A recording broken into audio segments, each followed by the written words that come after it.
bread of life. Because the sermon for today is Trinity. Trinity. The Christians believe in Trinity. 3 persons in one God, or 3 personalities in one God. They believe in one God, or they believe in 3 personalities working together in one God, but not 3 gods. Many people are having problem about that. So many group of people are having problem when you talk about Trinity. They say the Christians believe in worshiping 3 gods. But I want to tell you today that every believer, a Christian, every believer, believe in a Trinity, 3 persons in one God, 3 personalities working different function for a particular purpose in terms of creation and reconciling back to God. We're going to look into the scripture, and I'm going to read from first book of John, 1 John chapter 5,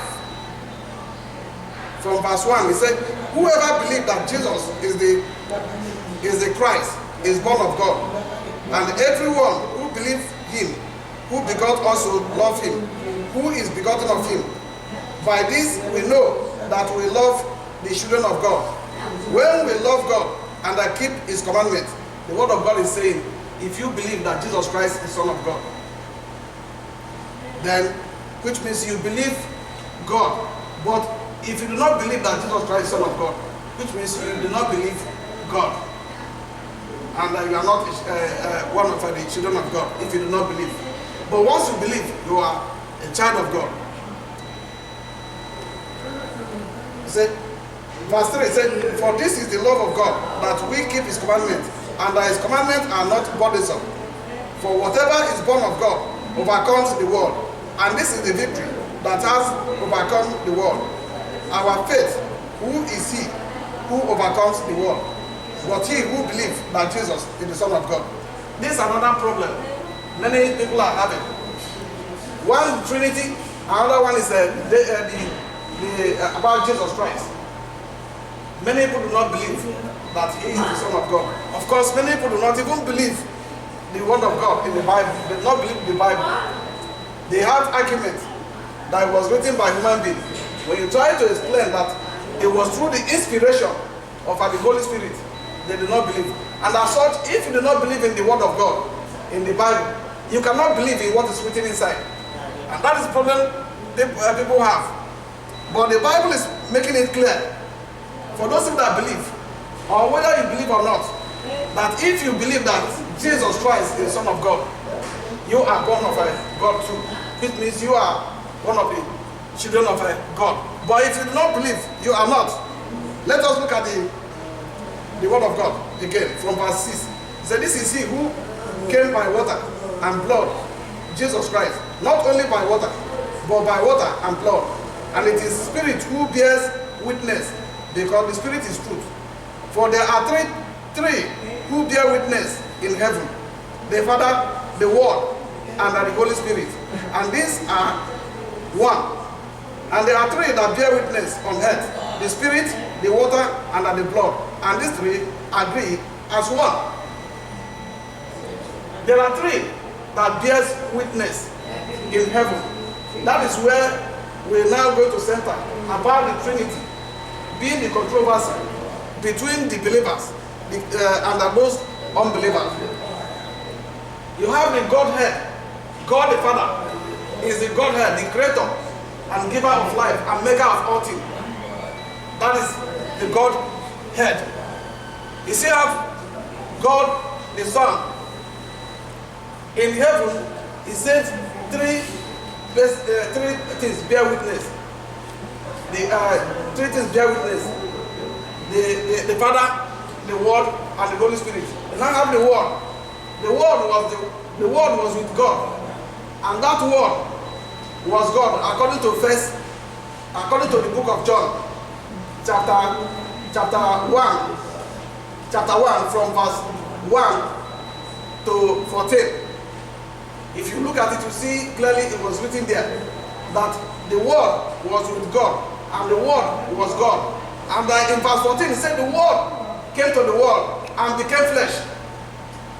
So the Father is the head.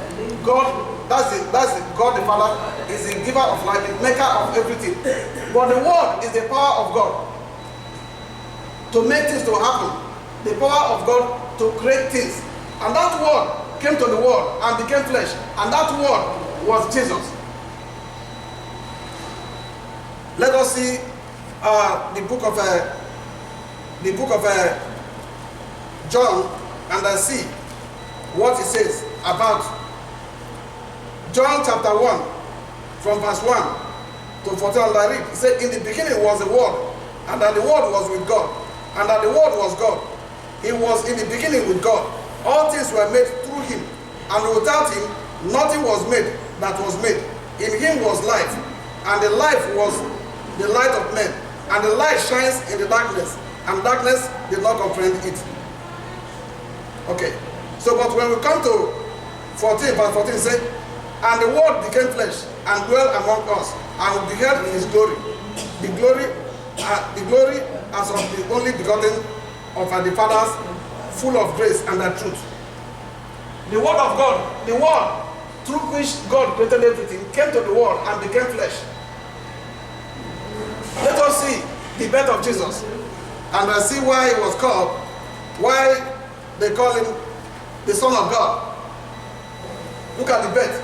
In the book of Luke, from chapter 1, from verse 26 to 35, it said, now in the 6th month, the angel Gabriel was sent by God to a city of Galilee named Nazareth, to a virgin betrothed to a man whose name was Joseph, of the house of David. The virgin's name was Mary. And having come in, the angel said to her, rejoice, highly favored one, the Lord is with you. Blessed are you among women. But when she saw him, she was troubled at his saying, and considered what manner of greeting this was. Then the angel said to her, do not be afraid, Mary, for you have found favor with God. And behold, you will conceive in your womb, and bring forth a son, and shall call his name Jesus. He will be great, and he will be called the Son of God, the Son of the highest. And that the Lord God will give him the throne of his father David, and he will reign over the house of Jacob forever. And of his kingdom there will be no end. Then Mary said to the angel, how can this be? How can this be, since I do not know a man? And the angel answered and said to her, the Holy Spirit will come upon you, and that the power of the highest will overshadow you. Therefore also, that Holy One who is to be born will be called the Son of God. You see, when it becomes very expedient that man should be reconciled to God, after God caused man that man will die, not physical death only, but death eternity. When it dawned on God to reconcile man back to him, there must be a price to pay. And that very price is the blood of God. God cannot die.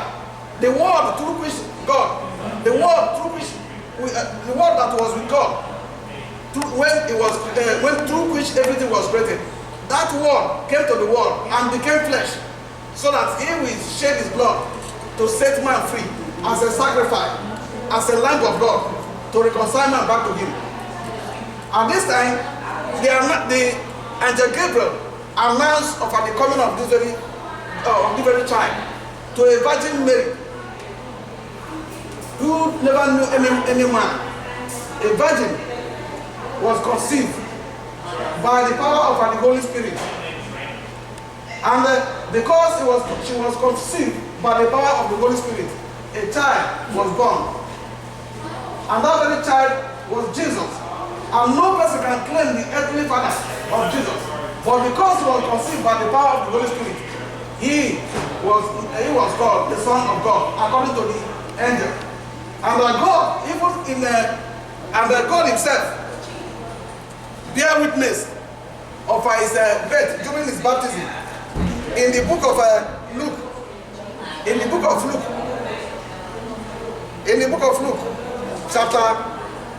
chapter 3, verse 21 to 22. And I said, Now, when all the people were baptized, it came to pass that Jesus also was baptized, and while he prayed, the heaven was opened, and the Holy Spirit descended in bodily form like a dove upon him.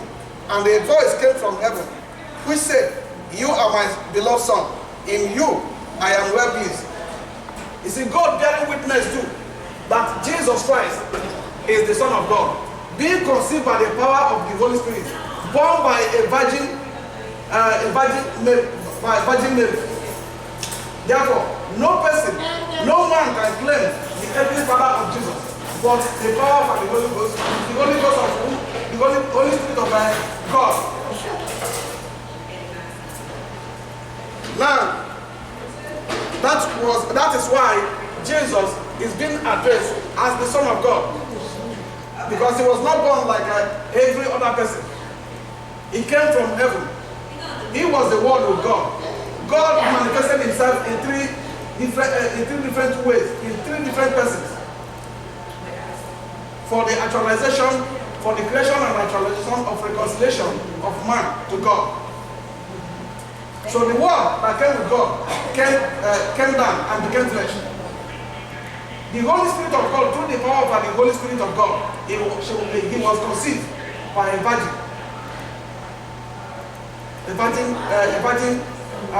woman, Mary. Now let us see the Holy Spirit. The Holy Spirit of God. When Jesus died and Jesus resurrected, Jesus resurrected. Okay, let us see the power. Who is the Holy Spirit? He said the Holy Spirit. And being assembled, I'm reading now from the Acts of the Apostle, chapter 1, from verse 4 to verse 8. And being assembled together with them, he commanded them not to depart from Jerusalem, but to wait for the promise of the Father, which he said, "You have heard from me. For John truly baptized with water, but you shall be baptized with the Holy Spirit not many days from now."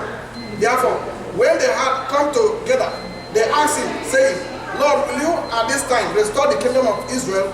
And he said to them, "It is not for you to know times or season, which the Father has put in his own authority, but you shall receive power when the Holy Spirit has come upon you, and that you shall be witness to me in Jerusalem, and in all Judea and Samaria, and to the end of the earth." When Jesus died, crucified, he was buried 3 days. God the Father resurrected him. Now, Jesus dwells with the apostle after the resurrection, before he ascended to heaven. But before he ascended to heaven, he promised them of a comforter. And who was that? The Holy Spirit. So when Jesus ascended to heaven, the Holy Spirit, which he promised them, came to them on the Pentecost day. And they spoke in different languages. And people around that place can hear them. Whether you are any country you come from, in your own language you will understand them because of the power of the Holy Spirit that descended on them. So when Jesus left, he sent the Holy Spirit. The Holy Spirit dwells in man, of a believer. So the essence of the Holy Spirit is to continue the work, to guide you and direct you, since from where Jesus stopped, pending his second coming. So you see that the Christians do not believe in three gods, but they believe in only one God. But the thing is that God himself manifested in three ways, in three persons, in three personalities, with a different function, for a common goal. And therefore that's why the word of God says, if you do not believe that Jesus Christ is not, that Jesus Christ is the Son of God, if you do not believe, which means you have failed. Who is overcomer? Overcomer is that very person who believes that Jesus Christ is the Son of God. So don't get distracted or don't get confused about the Trinity that the Christians believe. to mean that Christians believe in three gods. They do not believe in three gods, but they believe in only one God. The God of Abraham, Isaac, and of Jacob is the only one God. But that same God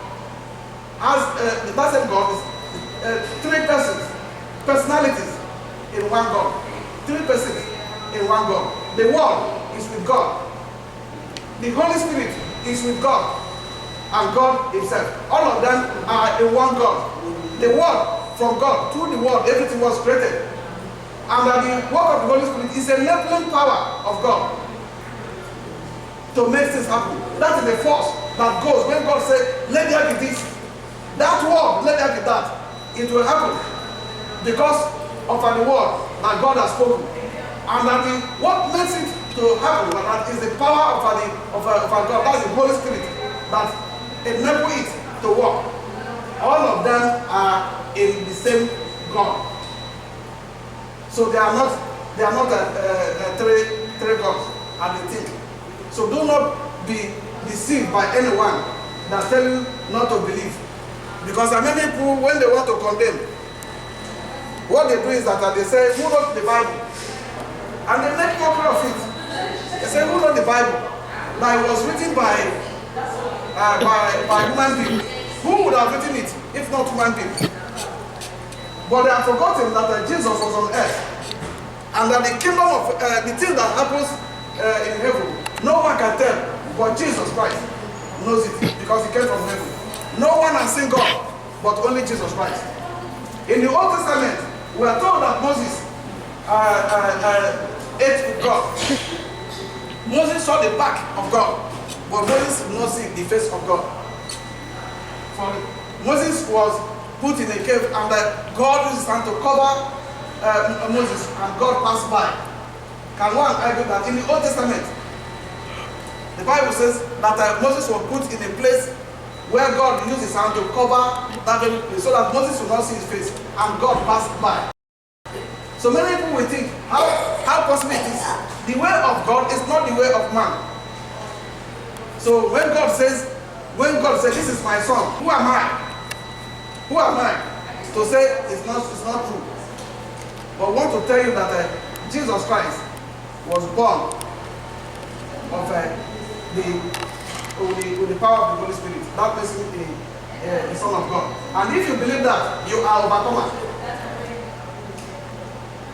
If you believe that, you are overcomer. If you do not believe that, you are not overcomer. Let nobody become dead without Jesus Christ. Because there's no way. There's no other way through which anyone can be saved except through the name of Jesus Christ. Get it today and accept it, and you will be saved. May God bless you all in Jesus' name. Amen.